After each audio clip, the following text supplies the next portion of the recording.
Let me tell you guys this tiny secret. Come close, okay? To see the difference, $35, $110, please don't go and be owing banks. Hi there, welcome to my channel. My name is Jane and I am currently an engineering PhD candidate at the University of Rochester here in New York. So in today's video, I'm going to be talking about the things you should do once you get into the US. Now the semester is about to start. A lot of new international students have started entering the US while some are yet to enter. So if you're already in the US or you are yet to travel down but you're wondering, how do I settle in? What are the things I'm supposed to do? What am I going to do once I get to the US?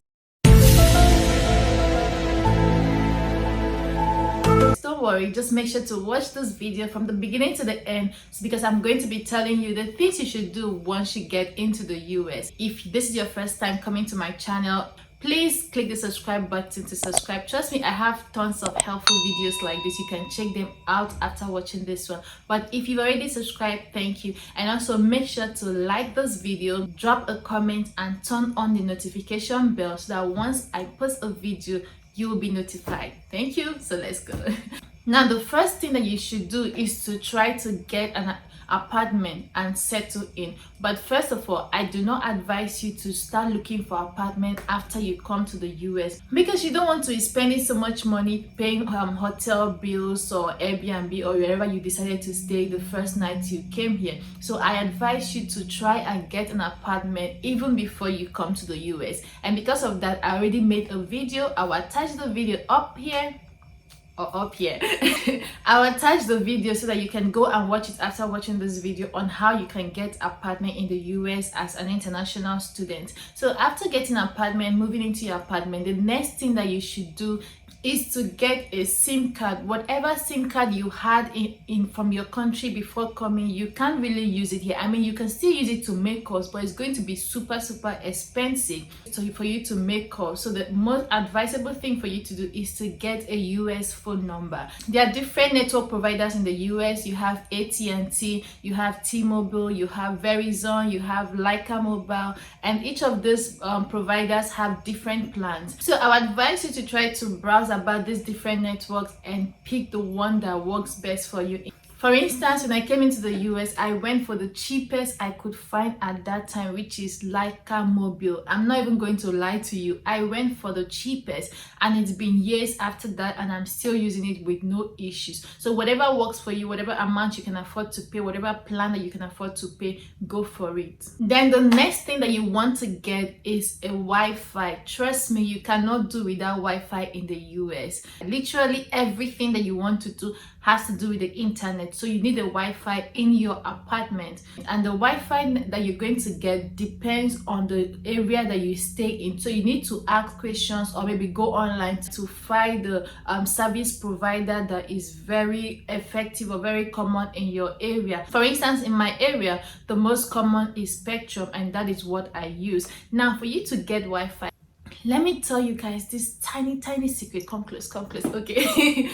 If you want to get a Wi-Fi and you call them, don't just tell them, hello, I just moved into my apartment, I would like to get a new Wi-Fi, how much is it? And they will tell you and you just pay. Trust me, these fees, your Wi-Fi, your phone, utilities and all of that are bills that you're going to be paying on monthly basis. So you don't want to go for a very high price because you're just coming in, you just want to get it and then you pay something really high, and then in the coming months when you realize I have to be paying this amount of money every month, it becomes a problem for you and you might not be able to pay your bills. So make sure you're going for the cheapest that you can afford. So for Wi-Fi, when you call them to tell them you want to get a new Wi-Fi, ask for discounts, ask for promo. Trust me, they have different plans, they have different prices, but when you call them, they're going to give you the expensive one.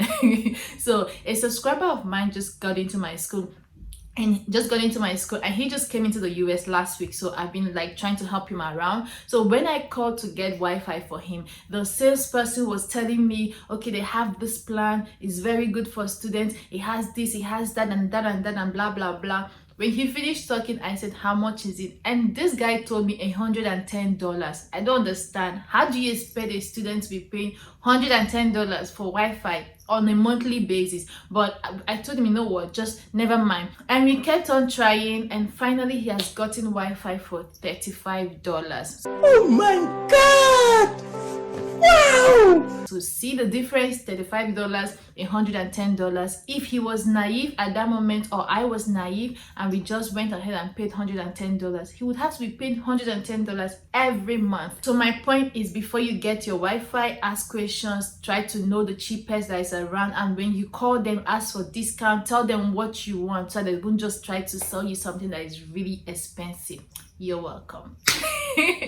Then the next thing that you want to do is to get your social security number, SSN. Trust me, you need your SSN to survive in the US. And usually you wouldn't have to worry getting your SSN by yourself. I know that schools always organize getting SSN for incoming students. So once you get into the US, get in contact with your international student organization or international student body, whatever they call them in your school. Get in contact with them, ask them questions, and ask how you're going to get your SSN. They usually direct you on how that is being done. For instance, in my school, when I got in, we had international student orientation. During the orientation, they told us a day that we all need to come together and then go as a group to get our SSN. So talk with your school and know how it works, and make sure you get your SSN, because you need your SSN to do a lot of things in the US. Then the next thing that you need to do is to open a bank account. You know, when you're coming in with money, you need somewhere to put your money. Or even if you did not come with lots of money, you still need a bank account to do lots of transactions in the US. Like almost everything is being done online. I can pay my bills online, I can do shopping online, I can do everything online. And if you don't have a bank account, you won't be able to do all these things. And also, you don't want to be carrying cash everywhere you go. So go to any bank. There are major banks like Chase, Bank of America, and so on. Go there and open a bank account. But one thing I just heard recently is that for you to open a bank account, if in all these major banks, if you are above 25 years, you need to have at least $1,500 in your account. But I think if you go to other local banks, like smaller banks, you'll be able to open an account without having to have a minimum of 1,500. And because when I came in, I opened my account, I was not given this requirement, but I just found out that it's something that is going on right now. And make sure to use your credit card. I'm saying this thing because when I came to the US, I spent almost a year, I was not using my credit card because I was scared that, oh, I don't want to owe them. I didn't have to have the issue of having to pay my debt or whatever. But there are very good ways that you can use your credit card. The reason why you need a credit card in the US is that time will come when you want to buy major things. If you don't have a good credit history, you'll not be able to buy it. So when you use your credit card, you accumulate what is called credit score. So your credit score grows as you use and repay your credit card. So there are certain things you want to do. Maybe you want to get a new credit card, or you want to buy a car, so whatever you want to buy. If you don't have a good credit score, they will not be able to sell it to you. So get a credit card, get a debit card, use your credit card. And let me advise you guys, under advice, come close. For you to use your credit card, the way I do it, I always make sure I have money in my accounts before I use my credit card. So if I use my credit card to buy something, then I'll transfer from what I have in my account back to the credit card, just to make sure I don't owe. I don't like to owe. I don't know about you, but please don't go and be owing banks. Then the next thing you need to do is to understand the transport system in the city that you are in. Now, there will always be transport, maybe it's bus or train or it's Uber or whatever they use. Try to understand the transport system. There's usually city bus, and these buses have a particular amount they charge per trip, but also they usually have like a day pass or a week pass. Once you get into your city, try to ask questions about how the bus work. If there's nobody, you don't know anyone to ask, go online, browse about the transportation system in your place, and then try to know how to use this bus. There'll be different, some places the buses will be called different line, maybe this line or that line. While in some places they will have numbers. For instance, in my city we have school bus and we have city bus. The school bus have different line. You have brown line, yellow line, blue line, and all these lines have specific areas they go to. So you want to make sure you search online and know where these different lines go to, so you don't enter the wrong bus. And also for the city bus, in my place they have different numbers and they have places they go to, and they all have an app. So go online, search for these things, download the apps, know how to use them, Even if they don't have apps, know the bus stations you're supposed to go to, and you will be fine. Another thing you need to do is to get health insurance. See, let me tell you, health issues like medical attention in the US is so expensive. In my country where I come from, if I should fall sick or one should fall sick and go to the hospital, yes, you're going to pay a certain amount of money, but in the US it's so expensive. Just last weekend I was talking to a friend and he said he had a simple appendix, I think it was appendix, one simple operation done, and it cost him $21,000. 1,000. And you know, if you convert that to your currency where you're coming from, you know how much that would be. But the good thing is that if you have health insurance, it's going to help to drastically reduce your cost. So he said the cost of the operation was $21,000, but the health insurance paid about $19,000 plus or something like that. So make sure you get health insurance immediately you come in, and schools always try to make it mandatory for you to get health insurance. So don't delay, get your health insurance. The next thing you want to get is your college ID card. You need your school ID card. So immediately you get into the US, go to your school, go to whoever, the international student office or your departmental admission office or wherever you're supposed to go, and get your ID card, because you need this ID card for many things. For instance, for me, my ID card helped me to enter some buildings in my schools. I'll need to swipe the ID card before I can go through. If I need to print something, I need to use my ID card. There's so many things that you need your ID card for. And in some places, if you want to enter the bus, you need to show your ID card. So you need to have your college ID. Make sure you get the ID card once you get to the US. Then this one is like really important. Do grocery. When I say grocery, go and buy food stuff, because you need to eat.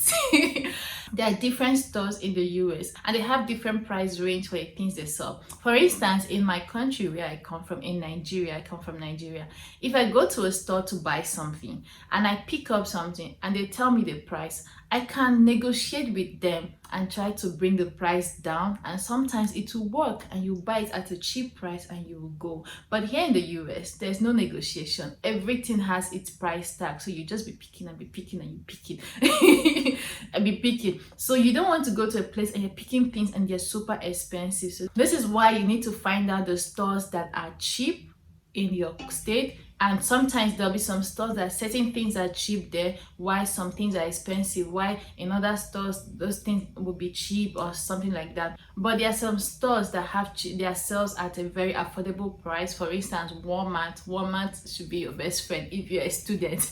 Walmart should be your number one best friend. They have everything and their prices are affordable. There is Wegmans have really nice things. Now Wegmans stuff have more quality than Walmart stuff, but then Wegmans is usually like more expensive than Walmart. It depends on you, whatever you can afford. But if you want to be cheap, because as a student, I don't know, go to Walmart. And also there are stores where you can buy things for $1. They are called Dollar Tree or Dollar General. You can just search online and check if you have one close by. There, whatever you pick up is $1. And then there are also places you can get cheap things like thrift stores, Old Navy, Goodwill. These places are places you can go and get good and cheap things. So go please and do your groceries and eat so you'll be alive. Another thing that you need to do, this one is whether you came in for fall semester or you came in for spring semester, the next thing that you need to do is to get cold wears.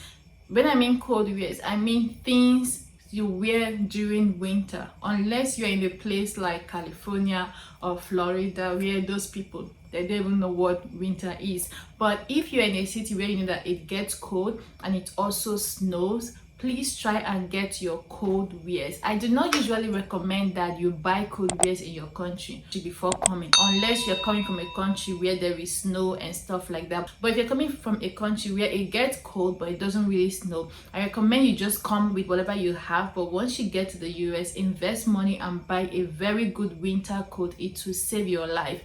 Get a good winter coat, get winter boots, get winter cap, get gloves, get thermal wears. They're like thermal wears that you can wear inside before you wear your jeans on top, and also like thermal wears you wear inside before you wear your normal shirt and then wear your winter coat. The reason why I'm saying you should get these things once you get into the US is because, for instance, if you come in for the fall semester, winter have not started then, so usually these winter wears, they'll be very cheap during the fall semester. If you wait till winter starts before you go to get it, they'll be really expensive. It's advisable for you to buy it before winter starts. The other thing that you should get is electricity and water. Now, depending on the house you get, some houses will already have these things in place. It's just for you to pay, while in some places they will not have it. You have to get it by yourself. For instance, when I got my apartment, when I came into the US, it already had lights and water, everything attached to my rent, so I didn't have to do it separately.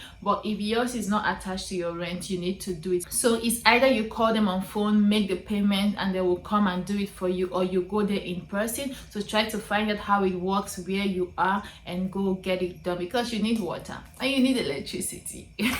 I have mentioned the important things that you need to do immediately you get to the US. I hope you find this video helpful. Don't forget to like this video if you've not liked it, and also subscribe if you have not subscribed, and also check out the other videos on my channel, and I will see you in my next video. Bye.